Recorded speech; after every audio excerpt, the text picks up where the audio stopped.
किसी ने बड़े कमाल की बात कही है कि खुशियां तकदीर में होनी चाहिए, तस्वीर में तो हर इंसान मुस्कुराता है।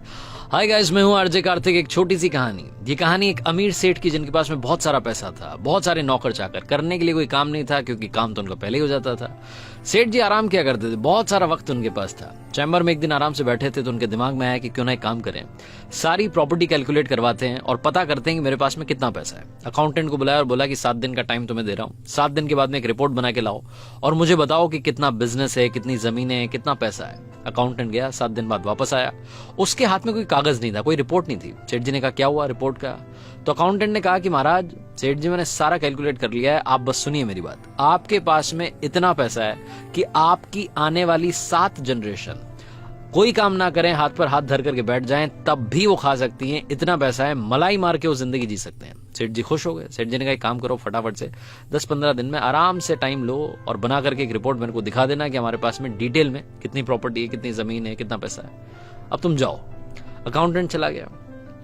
जैसे वो चैम्बर से बाहर गया, सेठ जी के दिमाग में दूसरा सवाल आया। सेठ जी सोचने लगे कि 7 जनरेशन का पैसा तो हमारे पास में है, ये तो अकाउंटेंट ने बता दिया, लेकिन 8वीं जनरेशन का क्या होगा, 8वीं पीढ़ी का क्या होगा? वो जो 99 का फेर होता है, वो सेठ जी के दिमाग में घूमने लग गया। सेठ जी घर गए तो मन नहीं लग रहा था। पोतों के साथ में पहले खेलते थे, उस दिन खेलना पसंद नहीं आ रहा था। सेठानी जी से बात नहीं कर रहे थे। सेठानी जी ने पूछने की कोशिश की लेकिन बता नहीं रहे थे। सोच रहे थे मन ही मन की क्या करूं, सेठानी को बताऊंगा तो सेठानी सोचेगी कि पागल हो गए, 7 जनरेशन का पैसा है, 8वीं की चिंता कर रहे हैं। लेकिन सेठ जी के दिमाग में ना चाहते हुए भी वो सवाल बार बार गूंजने लगा। सेठ जी ने सोचा कि क्या किया जाए। अखबार पढ़ रहे थे तो उन्हें मालूम चला कि उनके शहर में एक संत की कथा थी। कथा सुनने के लिए चले गए। सोचने लगे कि मन की शांति मिलेगी, सोल्यूशन भी मिल जाएगा, महाराज जी से पूछ लूंगा। जाकर के उन्होंने कथा सुनी। कथा के बाद में शाम हो चली थी।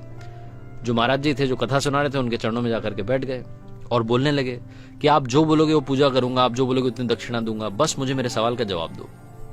तो संत जो थे उन्होंने बोला कि क्या सवाल है? तो सेठ जी ने बताया कि मेरा सवाल यह है कि मेरे अकाउंटेंट ने मुझे बोला है कि सेठ जी आपके पास में 7 पीढ़ी जितना पैसा है, आपकी 7 पीढ़ियां आएंगी, कोई काम नहीं करेंगे, आराम करेंगे, तब भी वो आराम से जी सकती हैं, आपको परेशान होने की जरूरत नहीं है। 7 पीढ़ी तक का तो मेरे पास में पैसा है, लेकिन महाराज जी मुझे बताइए 8वीं पीढ़ी का क्या होगा? संत को सारी बात समझ में आ गई। उन्होंने कहा कि आपको एक काम करना है, बहुत सारा दान नहीं करना है, बहुत थोड़ा सा दान करना है, लेकिन जिसे बता रहा हूं उसे ही जाकर के देना। सेठ जी ने कहा कि बताइए किसे देना है? तो संत ने कहा कि आपके शहर में जो बस्ती है, उस पुरानी बस्ती में एक झोपड़ी है सबसे आखिरी में, उसमें एक बुढ़िया रहती है। उन बुढ़ी अम्मा के पास में ज्यादा पैसा नहीं है, कपड़े नहीं है, खाने के लिए आटा नहीं है, बड़ी परेशान रहती हैं। उनको जाकर के आधा किलो आटा दान कर दो, बस इतना सा काम करो, आपकी जिंदगी में कृपा आने लगेगी। सेठ जी खुश हो गए, उनको मंत्र मिल गया। जैसी कथा से निकले, फटाफट से कॉल किया नौकर को और बोला कि 1 क्विंटल आटा लेकर के बोरी भर के गाड़ी में डाल के फटाफट पहुंच जाओ बस्ती में। इधर से नौकर पहुंचा, इधर से सेठ जी पहुंचे। सेठ जी उस रास्ते पे चल दिए जो बताया था संत ने। झोपड़ी मिल गई, झोपड़ी का दरवाजा खटखटाया, अम्मा जी बाहर आई। जैसे अम्मा बाहर आई, सेठ जी चरणों में गिर गए। सेठ जी ने बोला कि माँ, मुझे पता नहीं था आप यहाँ रहती हैं, मैं तो बहुत बड़ा दानी हूं। लंबी लंबी फेंकने लगे।